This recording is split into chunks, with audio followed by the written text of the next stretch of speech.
What's up, y'all? Thanks for checking in with Callie. Please like, subscribe if you haven't.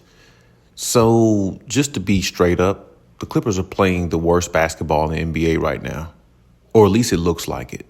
I understand a lot of people have DM'd me personally, talked to me personally, and you've heard me say the Russell Westbrook effect is real for the Clippers. It really is. But, some of the games that the Clippers have lost since the All-Star break, they didn't need Russell Westbrook's leadership to beat some of these teams. You don't need Russell Westbrook's leadership to beat a Joel Embiid-less team with a Tyrese Maxey and a bunch of other guys on there who scored 41 points in the first quarter on you, on your home floor. That's just complete effortless effort. That's just complete lack of awareness, not being having any sense of urgency and not playing for one another and really trying to win. That's pretty much what that is. That has nothing to do with, one or two guys missing or, something of that nature. You could say that against a better team or a team that's fully loaded, but you can't say that against a team that's depleted and really just trying to hold on to their season. Hopefully that Joel Embiid comes back in order for them to actually salvage their season and maybe make a run in the playoffs if he gets healthy enough to do so before the season ends. Or before they enter the playoffs, if they're going to make it, which I believe they will. But the Clippers look horrible. I mean, I don't even know where to start, and to me, the biggest kryptonite I think of the Clippers that, may get unnoticed or maybe not said as much, if said at all, is quick guards. Quick guards give the Clippers hell. I mean, I saw a couple weeks ago specifically, watched the game through and through, and I dissected the game, which basically means I took notes on certain things. There's a lot of games I watch where I don't take notes. I pretty much just watch the game thoroughly as a fan and still can pick out things that I know of, that I see. But sometimes I take really notes closely because I want to see, some things that I'm seeing and see how maybe the Clippers can counteract it based upon game by game play of what they do throughout the season. So there was a Kings game, of course, about a couple of weeks ago, and De'Aaron Fox just literally torched them. I mean, he went in the paint, scored when he wanted to, really no resistance, finding guys, cutting to the basket. I mean, De'Aaron Fox really literally killed him by himself. And the same thing the last time they played the Cleveland Cavaliers. And, Donovan Mitchell just basically put a knife straight through him. And I know that they played Cleveland today as well. So, it's another situation like that. And then, last night or yesterday, they lose to a starless 76ers team the same way they lost to a starless Atlanta Hawks team. I mean, I don't know if you see the trend going on here, but I do. And it's like they're losing the teams that they should be beating and teams that they're really actually better than. And the way the Clippers are playing right now, even though they don't have Westbrook, and you could say, they'll pick it up, when it's time, when it's needed to be this, and that. But there again, as I said before, all great teams beat the teams they're supposed to beat. And especially on your home floor, there's no way Tyrese Maxey and the 76ers should come on your home floor and beat you that way. I mean, they were down. In the fourth quarter, the start of the fourth quarter, like midway with 9 minutes to go, it was a 20-5 basically run by the 76ers. The Clippers have scored 5 points in the fourth quarter. And I understand, even when Kawhi and them sits down or things like that, the Clippers are deep enough to still put up more than 5 points by midway of a quarter without Kawhi and PG in there. They're still talented enough to do that, especially having somebody like Norman Powell and other players that, Ty Lue just wants to plug in there at times and things of that nature.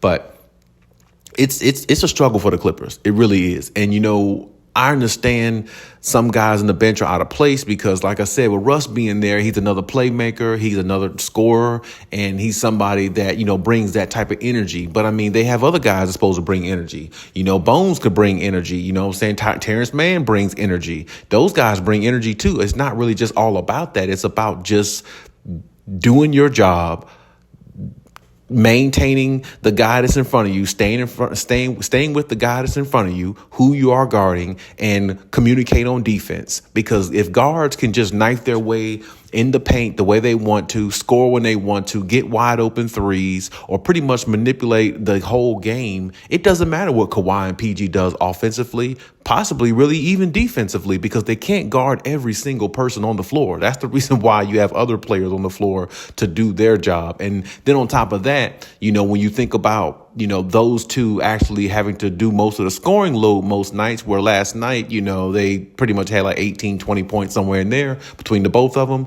It's like, if they always have to be the best defensive players on the team most nights, I'll give you that because of who they are and what they represent, two-way players and all that. I get it. But a lot of times when teams want to win championships, it has to be a collective effort defensively, crashing the boards, those type things, a collective effort. It can't just be two guys that you just remain on or rely on to do the defense, and everybody else wants to go on the other end and just maybe shoot or jack up shots or try to, put some offensive plays in. It can't be that way. Everybody has to collectively put in, especially when you're missing a player that has some validity like a Russell Westbrook. Everybody has to be accountable. And not even on that, Russ is not even close to the leading scorer on the team. But like I said, I know he is one of the leaders on this team. But the Clippers got to beat some of these teams. They should be beating some of these teams really without, hypothetically, if Kawhi Leonard was out, they should still be beating some of these teams. The Trae Young-less Hawks, the Joel Embiid-less Sixers, even the Kings are playing good, but they're a better team than the Kings. They just are. Or at least, you would think they're better than the Kings. I'm not sure who they're better than at this point because, as I said, the Clippers are playing the worst basketball in the NBA right now, or at least it looks like it. Or I'll say this much, they're playing the worst basketball in the NBA in regards to a team that is a playoff team and or a championship caliber type team. They're playing the worst basketball in the NBA right now. They look like they not only, like Paul George said, they don't have an identity, but the effort and the energy, like Kawhi was saying in one post game, is not there, along with Ty Lue. And it's like, these players are saying the right things, but they're not going out there doing them. And like I said, all these losses count because now you're putting yourself in position. You're in the fourth seed still currently, barely holding on to that because the Pelicans are like right behind you. The Pelicans basically had the tiebreaker with you. And, the Dallas Mavericks are ascending. So, this may be another situation where the Clippers face the Dallas Mavericks for a third time in the playoffs in the first round. And I really don't think they want to see Dallas in the first round for some reason. Not saying I think Dallas could beat them because, Dallas is Dallas, but at the same time, the way Kyrie and Luka seem to be playing a little bit better, maybe kind of sort of figuring it out, maybe. You don't want to take that risk. Because you had trouble with the Dallas Mavericks years ago without Kyrie being on there, without another scorer who can drop 50 points on that team. So now that Luka has somebody on there that can really is comparable to him scoring wise, you don't want to take that risk. Because those series came a little bit closer than what they should have been. And, that's just not something you want to do. The Pelicans, you really don't want to, try to have that as a first round either, because either one of those two teams can give you trouble in regards to the way they score and the way their guards. There again, Luka definitely gives the Clippers trouble. And the Pelicans are just playing very good. It's hard to stop Zion. And like I said, those matches will go like 6-7 games. And in the first round, you want to make your life as easy as possible. You want to more or less have a matchup to where it might not go 6-7 games. You see what I'm saying? You would like to have a matchup to where maybe you could beat them in 5 games. And a team like the Kings, I think they could beat them in 5 games. It's not out of the realm of possibility they can beat a team like that in 5 games just because of the matchups, the size, and how the Clippers match up well against them. If they play the way they're supposed to, they would have the more of an advantage in a series like that. But the way the Clippers are losing, they might end up being the 5th or 6th seed. And now you're facing, whoever in the playoffs possibly. And it's just not going to be good. It's not going to be good at all. Matter of fact, if they're the 6th seed, they might actually face somebody like, who knows, the Timberwolves in the first round, if I'm being correct, or maybe them or the Denver Nuggets. Those are matchups that you really kind of wanted to avoid if possible. And like I said, at one point the Clippers were the number 1 seed, but now it's like they've fallen from grace. They really forgot how to play defense. They really forgot what their identity was prior to the All-Star break, and it's really starting to show. And like I said, the teams that they're losing to, You don't need all four Hall of Famers to be on there to beat some of these teams. You really only going to have one or two and still beat some of these teams. So, I mean, I just don't know where they're going right now mentally. Now, we can sit here and say they'll get it together because I believe they definitely can. But at the same time, if you keep losing, your confidence gets lower. The more lower your confidence gets, well, you could lose to anybody.